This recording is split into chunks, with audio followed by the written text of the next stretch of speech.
জিতে কটা মাস হয়? 12টি। বাংলাতেও 12টি। চাঁদের হিসাব আল্লাহ পাক বলেন যে আমি যখন আসমান তৈরি করি তখন ওই 12টা মাস আমি আল্লাহ পাক নাজিল করেছি, বলেন না সুবহানাল্লাহ। তার মধ্যে 4টা মাস আমি শ্রেষ্ঠত্ব দান করেছি। কয়টা মাস? 4টা মাস শ্রেষ্ঠত্ব দান করেছি।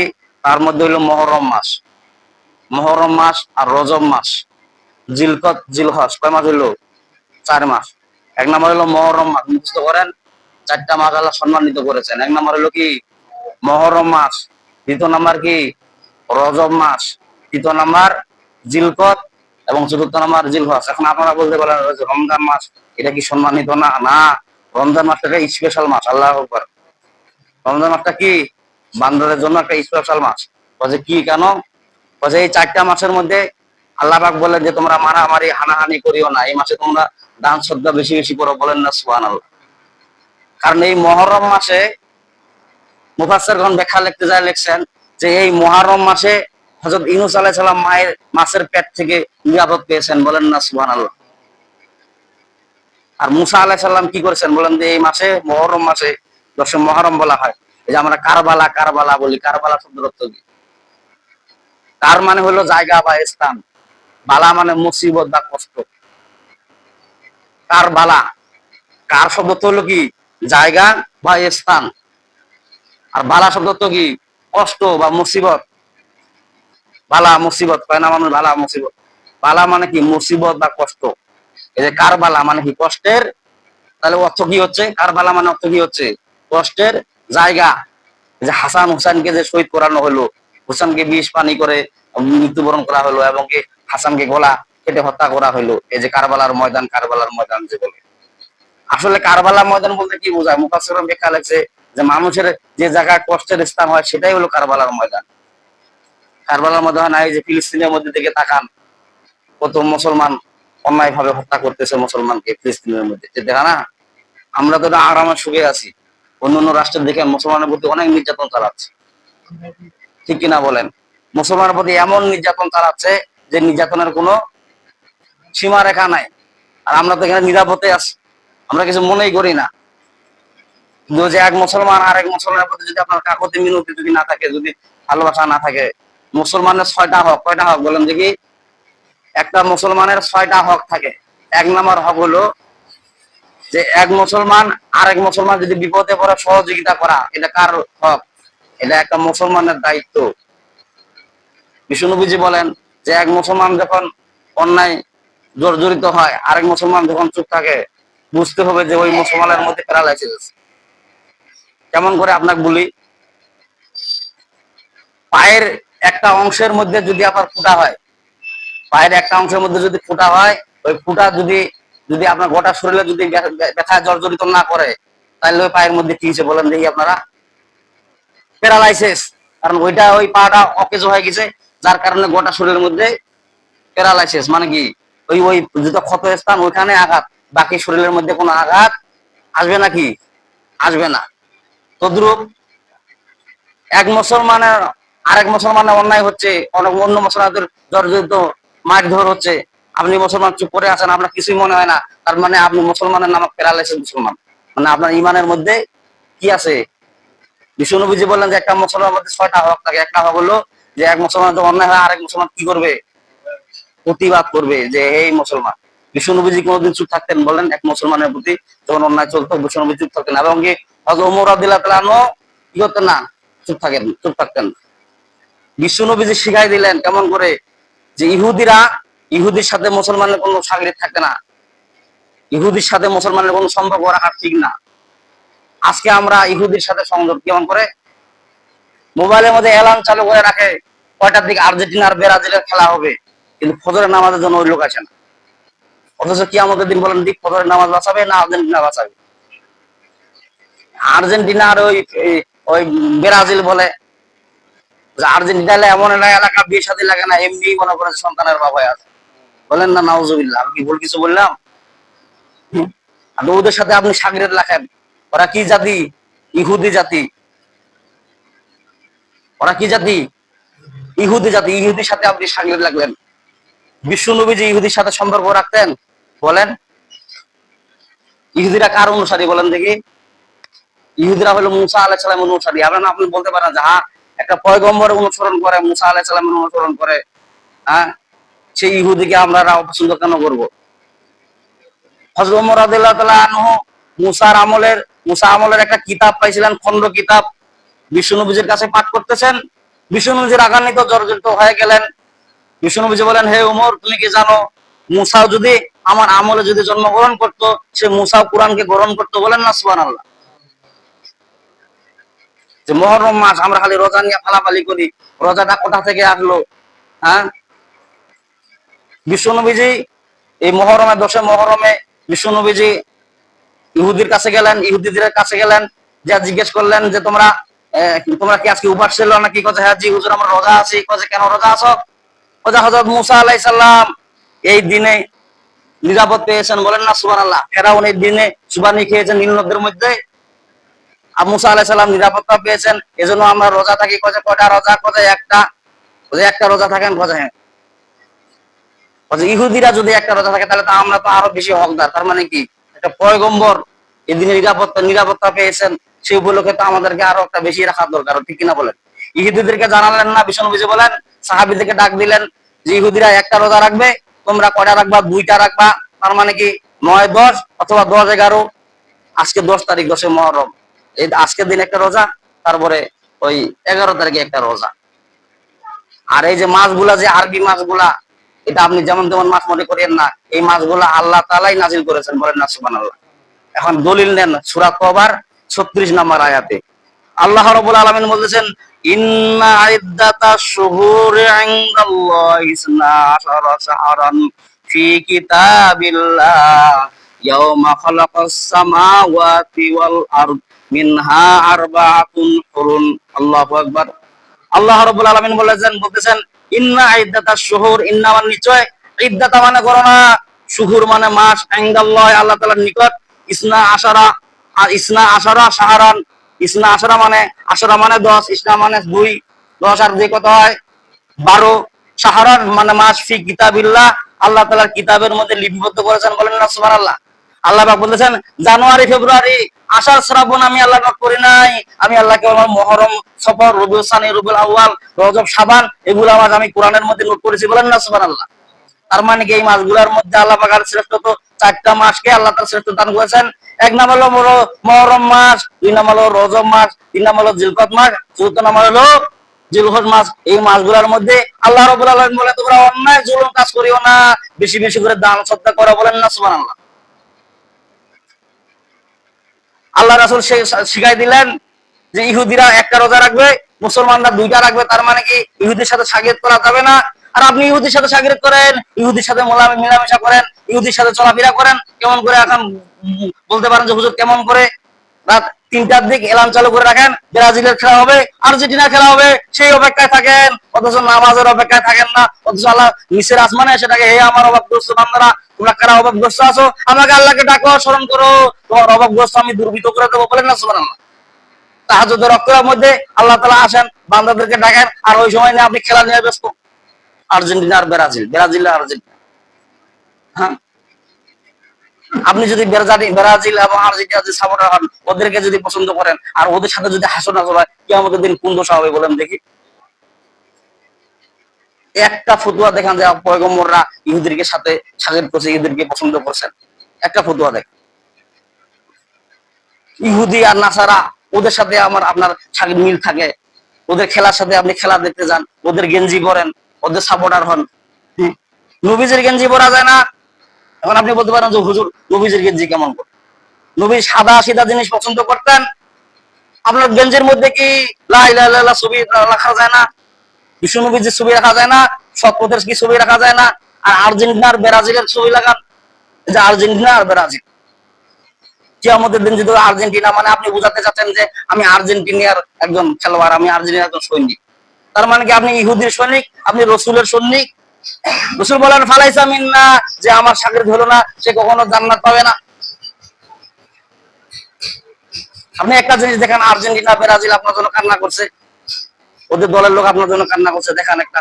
অথচ বিশ্বনবীজি কান্না করেছেন কিনা উম্মতের জন্য? বিশ্বনবীজি যখন ভূমিষ্ঠ হলেন, ভূমিষ্ঠ হওয়ার সাথে সাথে আবু জেহেল উতবা সাহেবেরা বলতেছে নবী যেন গুনগুন করে কি বলতেছে, আল্লাহু আকবার। কানটা লাগায় শুনতেছেন, বিশ্ব নবীজি বলতেছে ইয়া উম্মতি ইয়া উম্মতি, আল্লাহু আকবার। আজ নবীজির ভালোবাসা বাদ দিয়া আপনারা এমন ভালোবাসায় আর্জেন্টিনার ব্রাজিলের পক্ষে থাকে, সাপোর্টার হন, ওদিকে আপনারা খালাবালি করেন। আর নবীজি নামাজ নিয়ে আসলেন উম্মতের জন্য, কি জাহান্নাম কামাই করার জন্য না জান্নাত কামাই করার জন্য? বলেন, নামাজ নিয়ে আসলেন আল্লাহ রাসূল জান্নাত কামাই করার জন্য না জাহান্নাম কামাই করার জন্য? জান্নাত কামাই করার জন্য।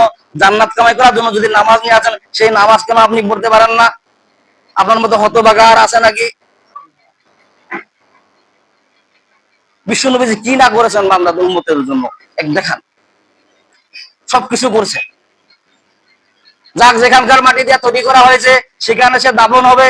কিতাবের মধ্যে ফতোয়া লিখছেন আব্দুল্লাহ ইবনে বারী রাহমাতুল্লাহ আলাইহি বলছেন যে যাক যেখানকার মাটি দিয়ে তৈরি করা আছে সেখানে সে দাফন হবে। মিনহা খলাকনাকুম ওয়া ফিহা নুঈদুকুম ওয়া মিনহা নুখরিজুকুম তারাতান উখরা। এর আয়াতের ব্যাখ্যা লিখছেন যাকে যেই মাটি দিয়ে যেখান থেকে তৈরি করা হয়েছে সেই মাটি সে দাফন হয়ে যাবে। আল্লাহ রাসূলকে তো জান্নাতের মাটি দিয়ে তৈরি করা হয়েছে, তিনি মক্কা মদিনায় কেন আছেন? রওজা জিয়ারতের মধ্যে কেন শুয়ে আছেন? বলেন, তিনাকে জান্নাতের মাটি দিয়ে তৈরি করা হয়েছে, জান্নাতে উনি দাফন হবেন, তেমনি মক্কা মদিনায় কেন দাফন হচ্ছে? বিশ্ব নবীজি বলতেছেন, আজরাইলকে বলতেছেন, হে আজরাইল, আমি মৃত্যুর পরে কি আরো এরা পয়গম্বর উম্মত পাবে নাকি? কচ্ছে না, আর পয়গম্বর পাবে না। কচ্ছে আমি জান্নাতে চলে গেলে আমার কবর জিয়ারত ওরা করতে পারবে না? কচ্ছে না। কচ্ছে আমি তাহলে যাবো না। আল্লাহু আকবার, কত ভালোবাসতেন উম্মতদের। কচ্ছে আমি জান্নাতে যাব না, ততক্ষণ পর্যন্ত যাব না আমার একটা উম্মত যতক্ষণ পর্যন্ত জান্নাতে প্রবেশ না করবে। বলেন না সুবহানাল্লাহ। রওজার জিয়ারতে শুয়ে পড়লেন, মৃত্যু অবস্থায় নাকি? বলেন না, ওখানে জীবিত আছেন। বলেন না সুবহানাল্লাহ। যত হাজিরা হজ করার জন্য যায়, যত সালাম কালাম দেয়, সমস্ত সালাম কালাম বিশ্ব নবীজি কবরের মধ্যে শুনে। বলেন না সুবহানাল্লাহ। আর বলেন যে হে উম্মত, তুমি আমার কবর জিয়ারত করার জন্য আসছো, তুমি ধন্য হয়ে গেলা। বলেন না সুবহানাল্লাহ। সেই কবর জিয়ারত বিশ্ব নবীজি আমাদের কারণে কোথায় গেলেন না? জান্নাতে গেলেন না। বিশ্ব নবীজি বলেন যে কেবলমাত্র উম্মতকে আমি ভালোবাসি, ওদেরকে নিয়ে আমি একসাথে জান্নাতে যাব। আর আপনি এমন উম্মত, আর্জেন্টিনা ব্রাজিলের সাপোর্ট কাটেন, নবীজির সাপোর্ট কাটেন না, তাহলে আপনি কেমন উম্মত? খেলার মাঠে পাওয়া যায় অথচ মসজিদের মাঠে পাওয়া যায় না। এই যে 4টা মাস আল্লাহ পাক যে সম্মানিত করলেন, মুহররম, রজব, জিলকদ, জিলহজ, এই 4টা মাস বললেন যে তোমরা খুন খারাপি করিও না, রাহাজানি করিও না, মারামারি করিও না, তোমরা এই দিনগুলোতে কি করো? বিশ্বনবী যে বেশি বেশি করে রোজা রাখতেন। আমরা তো খালি 2টা 3টা রোজা খুঁজি, খালি মুহররম মাসের রোজা খুঁজি আর রজব মাসের রোজা খুঁজি। বিশ্বনবী বলেন না আমি বেশিরভাগ রোজা অবস্থায় ছিলাম। বলেন না সুবহানাল্লাহ। আমার জন্ম দিবস পালন করতাম আমি রোজা দিয়া, আর আপনারা জন্ম দিবস পালন করেন শয়তানের বোঝা দিয়া। কত রকমের কেক কাটা আর খালাবালি লাফালাফি, গান, হ্যাপি বার্থডে টুডে, হ্যাঁ, তালি বাজাও আর কি করো। অথচ ইসলামের কোন সম্পর্ক, ইসলামের কোন সম্পর্ক আছে নাকি? বলেন। বিশ্বনবী বলেন যে আমি রোজা দিয়ে আনে আমার জন্ম দিবস পালন করতাম, আর আপনি পেট ভর্তি করে খাওয়া দিয়ে আপনি রোজা পালন করেন। কেক দিয়া, পোষা ডিম দিয়া কেক বানাইছে, ওগুলা খায়া পেট খারাপ করে, ওগুলা দিয়ে আমি জন্ম দিবস পালন করি। বলেন না নাউজুবিল্লাহ। আল্লাহ পাক বলছেন ইন্না ইদ্দাতাশ শুহুরি ইনদাল্লাহি ইসনা আশারা শাহরান ফি কিতাবিল্লাহ ইয়াওমা খালাকাস সামাওয়াতি ওয়াল আরদ মিনহা আরবাতুন হুরুম। আল্লাহ রাব্বুল আলামিন বলছেন ইন্না ইদ্দাতাশ শুহুরি ইনদাল্লাহ, আল্লাহ তাআলা বলতেছেন নিশ্চয় আমি আমার 12টা মাসকে আমি আল্লাহ পাক নির্ধারিত করেছি ফি কিতাবিল্লাহ, আমার কিতাবের মধ্যে, ইয়াওমা খালাকাস সামাওয়াতি ওয়াল আরদ, যখন জমিন এবং আসমান তৈরি করি। বলেন না সুবহানাল্লাহ। আল্লাহ পাক বলছেন যখন আমি জমিন আসমান তৈরি করি তখনই আমার 12টা মাস আমি আল্লাহ পাক নির্দিষ্ট করেছি, তৈরি করেছি। বলেন না সুবহানাল্লাহ। তার মধ্যে কি করেছি? মিনহা আরবাতুন হুরুম, তার মধ্যে 4টা মাসকে আমি আল্লাহ বেশি প্রাধান্য দিয়েছি। তার মধ্যে এক নাম্বার হলো মুহররম মাস, দ্বিতীয় নাম্বার হলো রজব মাস, 3 নাম্বার হলো জিলকদ মাস, চতুর্থ নাম্বার হলো জিলহজ মাস। আল্লাহু আকবার। মুহররম মাসকে সম্মানিত করেছি। এই মাসে কি করেছেন? হযরত ইউনূস আলাইহিস সালাম মাছের পেট থেকে নিরাপদ পেয়েছেন। বলেন না সুবহানাল্লাহ। হযরত মুসা আলাইহিস সালাম ফেরাউনের কবল থেকে নিরাপদ পেয়েছেন এই মুহররম মাসে। আবার এই মুহররম মাসে কারবালা হয়েছে, তার মানে কি হাসান হুসাইন শহীদ হয়ে গেছে, বলেন না সুবহানাল্লাহ। হাসান হুসাইনকে যখন শহীদ করা হলো, হাসানকে যখন গলা কেটে হত্যা করা হলো, রক্তময় রক্ত মুরগির মতো লাফালাফি ফালাফালি করছিলেন, তখন নবীজিকে বলা হলো যে এর বিচার কি আপনি কিয়ামতের দিন চাবেন নাকি? আল্লাহু আকবার। বিশ্বনবীজি বলেন না, আমি আর বিচার কিয়ামতের দিন চাবো, ঠিক আছে, আমি বলবো যে আমার গুনাহগার উম্মতের পরিবর্তে এর কিবা শাগরিদ করেন, বলেন না সুবহানাল্লাহ। তার মানে কি গলা কেটে জব করা হত্যা করা হয়েছে, এর বিচার উপলক্ষে আমার জাহান্নামী উম্মত গুলাকে জান্নাতে দিয়া দেন, বলেন না সুবহানাল্লাহ। বিশ্বনবীজি আপনাকে আমাকে কত ভালোবাসেন, সেই নবীদের জন্য আপনি মসজিদে নামাজ পড়তে পারেন না, মুখের মধ্যে দাড়ি রাখতে পারেন না, মাথার মধ্যে টুপি দিতে পারেন না, আপনি আর্জেন্টিনা ব্রাজিলের মধ্যে লাফালাফি করেন। কি খারাপ কিছু বললাম নাকি? নবীজি আমাদের জন্য কি না করছে? হাসানকে গলা কেটে জব করা হয়ে গেল, ফালাফালি রক্ত বিনিময় রক্ত। আমরা হলে তো করে বেটা, যে বেটা জব করছে ওর বিচার চাই, ওর জাহান্নাম চাই, ওর শাস্তি চাই, ওর ফাঁসি চাই, ঠিক না বলেন? নবীজি বলে যে না, আমি এটা কিছু চাই না, আমি একমাত্র চাবো আমার গুনাহগার উম্মত গুলাকে জান্নাত দেন। তাহলে নবীজি তাহলে আপনাকে আমাকে কত পরিমাণের ভালোবাসে, সেই নবীজির জন্য আপনি মুখে দাঁড়িয়ে রাখতে পারলেন না, নিয়মিত পাঁচ ওয়াক্ত নামাজ পড়তে পারলেন না, আর ফালাফালি করেন আর্জেন্টিনার ব্রাজিল গেঞ্জি পরবেন, আপনার লজ্জাও লাগে না? আচ্ছা বলেন তো দেখি, কিয়ামতের দিন আপনি দুনিয়ার মধ্যে যখন আর্জেন্টিনা ব্রাজিলের গেঞ্জি পরে বেড়ান, কিয়ামতের দিন কি আপনি এটা বেড়াইতে পারবেন? মানে পরিচয় দিচ্ছেন, এই আমি একজন ব্রাজিলের সাপোর্টার, এই আমি একজন আর্জেন্টিনার সাপোর্টার, কিন্তু আপনি এই গর্ব করতে পারেন না আমি নবীজির উম্মত। আমি কিসের উম্মত? আমার নবীজির উম্মত। আল্লাহ আমার রব, এই রবই আমার। এরকম আপনি স্লোগান দিতে পারেন না। আর আপনি এমন স্লোগান দেখান, শরীরের মধ্যে তো আছে আর্জেন্টিনা ব্রাজিলের কাপড়, আবার পতাকা দিয়া সাইনবোর্ড দেখান, যে দেখাচ্ছেন, মোশন করে দেখাচ্ছেন আমি একজন আর্জেন্টিনা ব্রাজিল, কিন্তু নবীজির পতাকা আপনার মাথায় নাই। হাই আফসোস মুসলমান, আমরা মুসলমান আজকে কোন দিকে ধাবিত হয়ে গেছি? নবীজির ভালোবাসা যদি আপনার অন্তরে থাকে, নবীজির মহব্বত যদি থাকে, তাহলে নবীজি আপনার ছাড়া জান্নাতে প্রবেশ, কবরের মধ্যে গেলেই তো মুনকার নাকির প্রশ্ন করবে নবীজির সম্বন্ধে ব্যাপারে। ওখানে প্রশ্ন করবে নাকি যে আর্জেন্টিনার ব্রাজিল, হ্যাঁ, আমার মনে যারা আর্জেন্টিনা ব্রাজিল যারা লাফালাফি ফালাফালি কাপড় পরে বেড়ায়, গেঞ্জি পরে বেড়ায়, আমার মনে হয় ওদেরকে দাফন করলো না আর্জেন্টিনার বিশাল একটা কাপড় লেখা দেব, এখানে আর্জেন্টিনা সাপোর্টার, এটা তো নবীজি নয়, বিসমিল্লাহ ওয়া আলা মিল্লাতে আর্জেন্টিনা আর ব্রাজিল। এই কথা বলে কি দাফন হয় নাকি? এই কথা বলে তারপরে বিসমিল্লাহ ওয়া আলা মিল্লাতে রসুলের তরিকা আমি শুয়াই দিলাম, এই তরিকা শুয়াই দেয় না বিসমিল্লাহ ওয়া আলা মিল্লাতে আর্জেন্টিনা আর ব্রাজিল। যদি খালি আর্জেন্টিনা আর ব্রাজিল কোয়ালিশন দেয়, তাহলে ওর কি নিস্তার পাবে? মার যে কত মানে মাটি পড়বে না, সবগুলো ভিডিওর মধ্যে। মানে আপনি বুঝাতে চাচ্ছেন যে আমি একজন আর্জেন্টিনা এবং ব্রাজিলের সাপোর্টার, আমি খুব ভাগ্যবতী। আপনি ভাগ্যবতী না, আপনি কপাল বুড়া। কারণ নবীজির আপনি শাগিরদ হতে পারলেন না, আপনি আর্জেন্টিনা ব্রাজিল সাপোর্টার শাগিরদ হয়ে গেলেন। হাই রে মানুষ, আমরা কোথায় আজকে বুঝ হয়ে গেছি, ইউজ হয়ে গেছি। ইংরেজি হিসাব সবগুলা জানে, বাংলা হিসাব সবগুলা জানে, অথচ আল্লাহ পাক বলেন যে 12টা মাস আরবি আমি আল্লাহ পাক নিযুক্ত করেছি, যখন জমিন এবং আসমান তৈরি করি সেগুলা হিসাব জানে না। যদি জিজ্ঞাসা করা যে মুহররম মাসে শব্দগুলো তো কি, বলতে পারে না। আর যদি বলা হয় যে বাংলা ওদিকে যে 6 ঋতু আর 9 ঋতু সবগুলা বলে অনর্গল অনর্গল বলতে পারে। মুহররম সফর এগুলা মাসের কোনো তাৎপর্য জানে না, কিছু বলতেও পারে না। অথচ এগুলা মাসকে তৈরি করেছেন, বলেন এগুলা মাসকে তৈরি করেছেন? এগুলা মাস আল্লাহ তাআলা নিজে তৈরি করেছেন। আল্লাহ তাআলা বলতেছেন ইন্না আইদ্দাতাশ শুহুর, ইন্না মানে নিশ্চয়, আইদ্দাতা গণনা করেছি, শুহুর মাসগুলো ইনদাল্লাহি আল্লাহ তাআলার নিকট, ইসনা আশারা, ইসনা মানে 2, আশারা মানে 10, 12টা মাস আমি আল্লাহ পাক নির্ধারিত করেছি। শাহরান, এই মাসগুলোর মধ্যে, বলেন না সুবহানাল্লাহ, ফি কিতাবিল্লাহ, আল্লাহ তাআলা কিতাবের মধ্যে মানে কোরআনের মধ্যে লিপিবদ্ধ করেছেন, বলেন না সুবহানাল্লাহ। 12টা মাস আল্লাহ পাক লিপিবদ্ধ করেছেন, কাদের জন্য বলেন দেখি? বান্দাদের জন্য, যে বান্দা যে ইবাদত বন্দী করতে পারে। আর ওই যে মাতৃ দিবস, ভাষা দিবস 21শে ফেব্রুয়ারি, 26শে মাস, কত রকম, কিন্তু কিন্তু ওই যে মুহররম মাস আসলে তুলনায়, রজব মাস, রমজান মাস আসলে তো আরো বিপজ্জনক। কেন? অথচ রমজান মাস আসে মানুষের কি করার জন্য? গুনাহ মোচন করার জন্য। আর কিছু লোক মনে করে রমজান মাস আসে গ্যাস্ট্রিকের মাস, বলেন না নাউজুবিল্লাহ। তো মুহররম মাসে কয়টা রোজা রাখার জন্য রাসূল আদেশ করছেন বলেন? 2টা রোজা। ইহুদিরা রাখতো একটা, আর বিষ্ণু নবীজির উম্মত গুলা কয়টা রাখবে? 2টা, মানে ওদের সাথে শাগির্দ হবে না।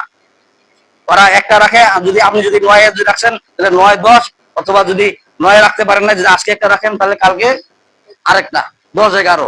এই 2টা রাখার রোজা বিষ্ণু নবীজি বলছেন। আর এই 2টা রোজা রাখলে কি হবে? বলা হয় যে গত এক বছরের সগীরা গুনাহ বান্দার আমলনামা থেকে মাফ করা হবে। বলেন না সুবহানাল্লাহ? কেউ যদি এই 2টা রোজা রাখে তাহলে কি হবে? এটা ফের ফরজে আইন না, ফরজে আইন হিসাবে নিয়েন না, এটা নফল রোজা। এই নফল রোজা যদি কেউ রাখে তাহলে এক বছরের সগীরা গুনাহ আল্লাহ পাক ওই বান্দা থেকে মাফ করে দিবেন। বলেন না সুবহানাল্লাহ?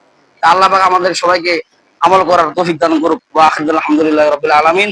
তাদের সুন্নাত বাকি আছে।